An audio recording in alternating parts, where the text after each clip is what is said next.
Welcome in our channel education hub for all. आप लोगों का फिर से बहुत बहुत हार्दिक अभिनंदन आपके अपने channel education hub for all one पे। तो आइए हम लोग स्टार्ट करते हैं आज का हमारा सेशन। परीक्षा मंथन से हम लोग आज भी करने वाले हैं। ये पार्ट 8 है आपका, आज जो है भाग 8 पार्ट 8 है। Okay, part 8। तो इसमें हम लोग आज नए टॉपिक की बात करेंगे।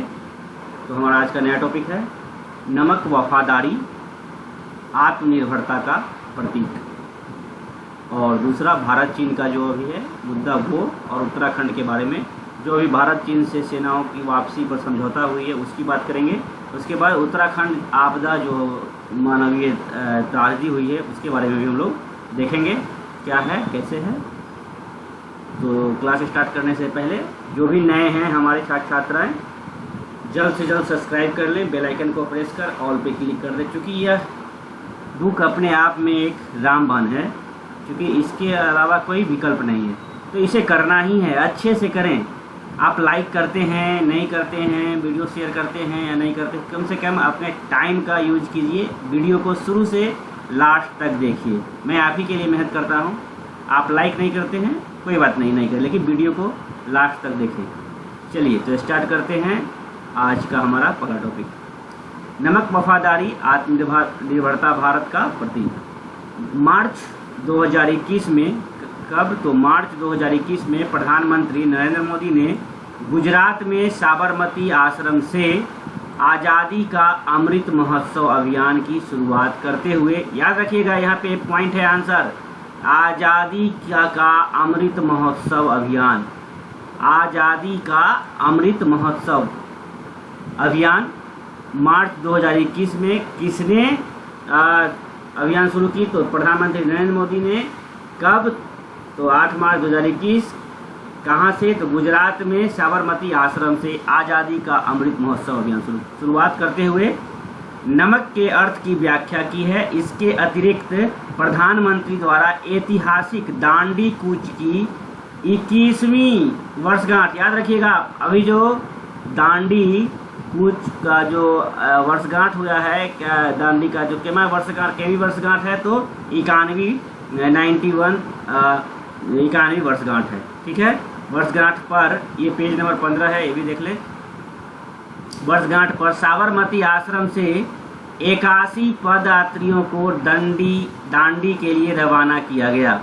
साबरमती आश्रम से 81 पद यात्रियों को दांडी के लिए भी रवाना किया गया। ये भी याद रखेंगे, साबरमती आश्रम से कितने यात्री को रवाना किया गया? तो 81 आदमियों को या पद यात्रियों को रवाना किया गया। नेक्स्ट, नमक है वफादारी का प्रतीक, ये सभी जानते हैं। प्रधानमंत्री ने कहा कि भारत में नमक का मूल्य कभी उसकी कीमत से नहीं आंका गया है। हमारे लिए नमक का मतलब क्या है? ईमानदारी, विश्वास और वफादारी है। हम अभी भी कहते हैं हमने अपने देश का नमक खाया है। आप किसी और को ही बोलते हैं तुमने मेरा नमक खाया है, नमक हलाल है। नमक हलाल मतलब दैट मीन्स यहाँ पे कहने का मतलब है कि नमक ऐसा इसलिए नहीं कि नमक बहुत कीमती वस्तु है, बल्कि इसलिए क्योंकि नमक हमारे लिए मेहनत और समानता का प्रतीक है। किसका प्रतीक है नमक? नमक मेहनत और समानता का प्रतीक है। स्वाधीनता आंदोलन के उस दौर में भी नमक आत्मनिर्भरता का प्रतीक बना। आपने देखा नमक आंदोलन पहले भी हुआ है। प्रधानमंत्री ने कहा कि दांडी मार्च को महात्मा गांधी ने जन जन से जोड़कर भारत के आज़ादी के मिजाज को दुनिया तक पहुंचाया।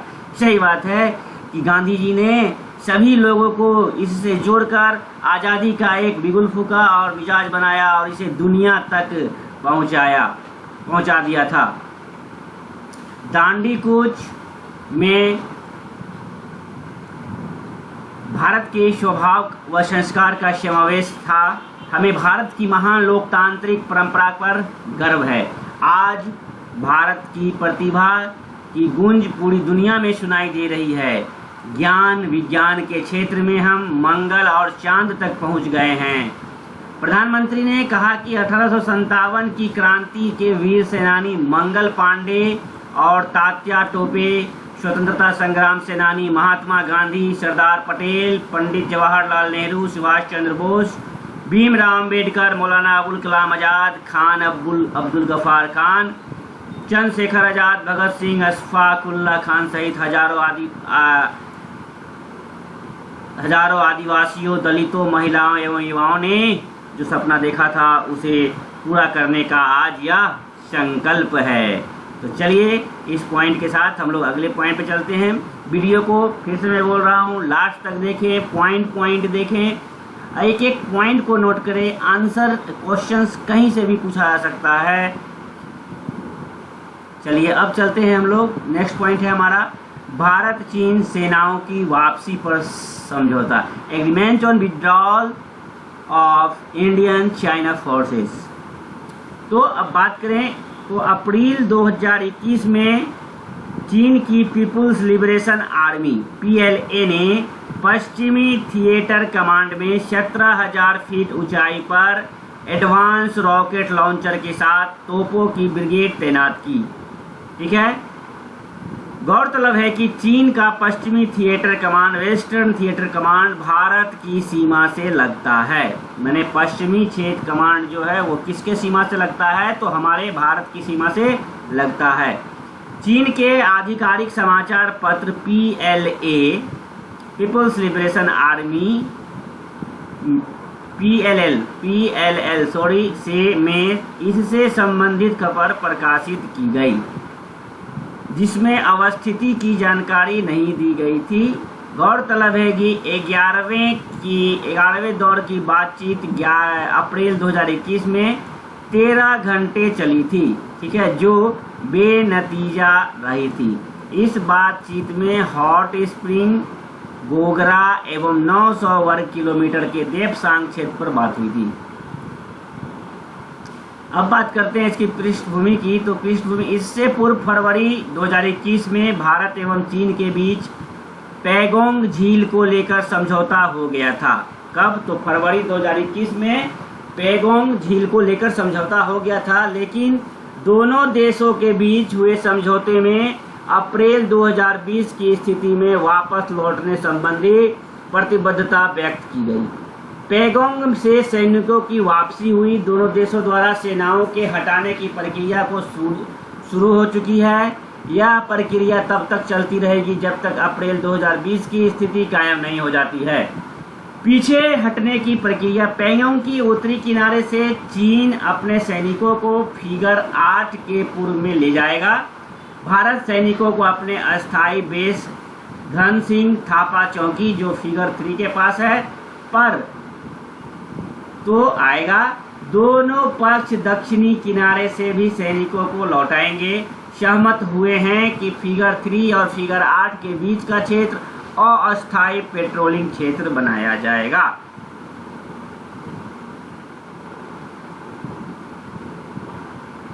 व्यवस्था को अस्थायी करने के बाद सैन्य और कूटनीति स्तर पर चर्चा करेंगे। तय यह भी हुआ कि अप्रैल 2020 के बाद झील के उत्तरी दक्षिणी किनारों पर भी किए गए अपने निर्माणों को गिराने की काम करेंगे। यह क्षेत्र महत्वपूर्ण क्यों है? पैगोंग झील के उत्तरी और दक्षिणी क्षेत्र मई 2020 के शुरू में हुए तनाव के केंद्र में रहे हैं।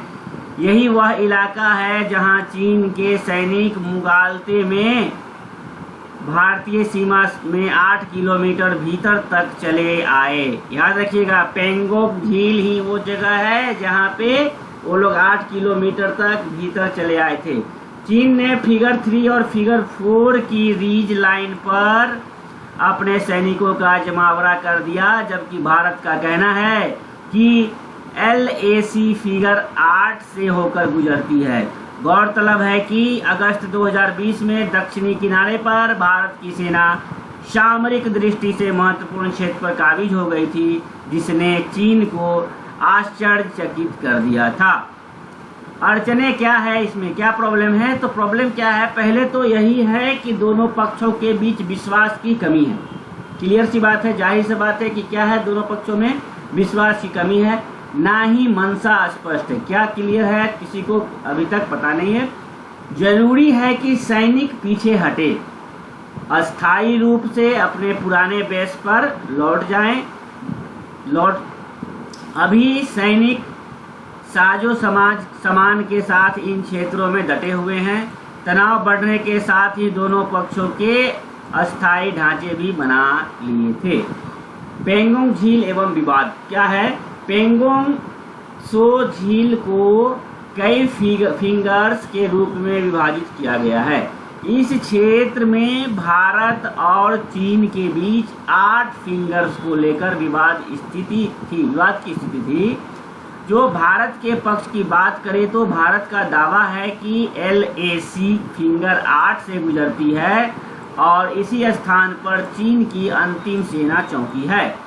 उल्लेखनीय है कि भारतीय सेना इस क्षेत्र में फिंगर 8 तक इस क्षेत्र की संरचना के कारण पैदल गश्त करती है, परंतु भारतीय सेना का नियंत्रण फिंगर 4 तक ही है। दूसरी तरफ चीन का दावा है कि LAC फिंगर 2 से होकर गुजरती है और भारत का क्या है, फिंगर 8 से होकर गुजरती है। चीनी सेना हल्के वाहनों से फिंगर 4 तक तथा कई बार फिंगर 2 तक गश्त करती है। रणनीतिक रूप से पेंगोंग सो झील काफी महत्वपूर्ण है। भौगोलिक रूप से यह झील महत्वपूर्ण चुशुल घाटी के नजदीक है। याद कर रखिएगा, आपसे यदि पूछा जाए पेंगोंग झील किसके नजदीक है तो चुशुल घाटी के नजदीक है। वर्ष 1962 के युद्ध के दौरान चीन द्वारा मुख्य हमला 1962 में जो चीन ने हमला किया था तो वो मुख्य चीन द्वारा जो हुआ था मुख्य हमला चुशुल घाटी से शुरू किया गया था। ये भी याद रखिएगा, 1962 में जो युद्ध हुआ था चीन के साथ तो चुशुल घाटी से ही उसने शुरू किया गया था। गौरतलब है कि चुशुल घाटी का रास्ता पेंगोंग सो झील से होकर जाता है। यह एक मुख्य मार्ग है। चीन इसका उपयोग भारतीय अधिकृत क्षेत्र पर कब्जा करने के लिए कर सकता है। चीन यह भी नहीं चाहता कि भारत LAC के आसपास कहीं भी अपने बुनियादी ढांचे को विस्तारित करे।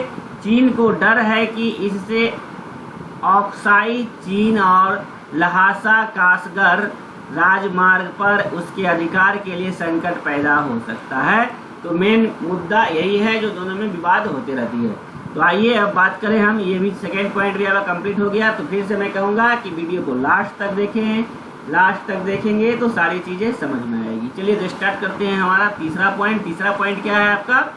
उत्तराखंड आपदा मानवीय त्रासदी क्या है? रजिस्टर जो 7 फरवरी 2021 को उत्तराखंड के चमोली जिले के तपोवन क्षेत्र में भयंकर आपदा से भारी तबाही मचाई।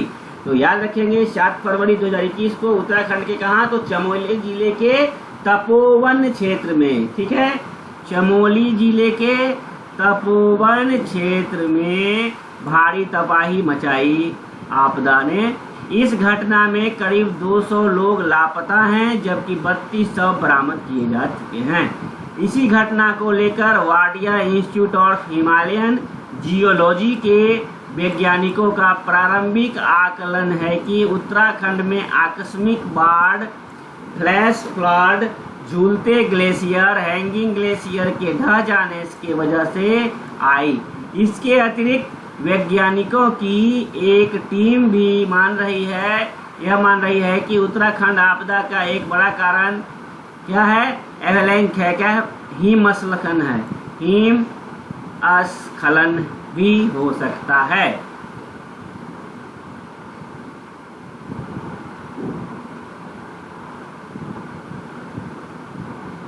नेक्स्ट देखते हैं मुख्य बिंदु क्या है।